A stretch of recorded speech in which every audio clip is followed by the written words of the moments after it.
እታ ተስፋ ካብ እምነት ንኣዳም ካብ ሲኦል ዘውፅአት ንቦና አብርሃም ዘጽለቐት ንድንግል ማርያም በጽሐት ንድንግል ማርያም በጽሐት ጎይታ ወሪዱ ካብ ሰማይ ናብ ምድሪ ነቲ ቀርዕንታ ጎረቤት ሰላም ክውርድ ክዕሪ ሰላሙ ሂብና ክምለስ ናብ ቦታ ክብሪ ከዳልወልና ናይ ዘለዓለም መንበሪ ከዳልወልና ናይ ዘለዓለም መንበሪ ድልዋት ንኾን ኣለና ነዊሕ መንገዲ ዓዲ ክትሓሊ ደቅኺ ክትምዕዲ ናብ ቤት ኣቦና ክንበጽሕ ብግዲ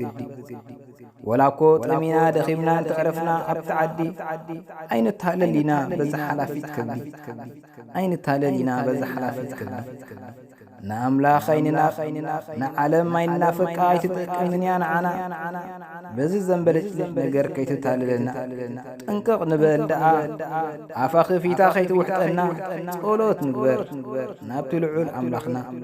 ጸሎት ንግበር ናብቲ ልዑል ኣምላኽና ኣምላኽና ኣይንረስዕ ብግዚያዊ ረብሓ ሓጢኣትና ክሓድገልና ንእቱ ነስሓ ልብና ሴርና በደልና በሰናን ምንባዕ እግዚአብሔር ኣምላኽና ናይ ብሓቂ እዩ ሰምዕ እግዚአብሔር ኣምላኽና ናይ ብሓቂ እዩ ሰምዕ ስብሃት ለእግዚአብሔር ወለወላዲቱ ድንግል ወለመስቀሉ ክቡር አሜን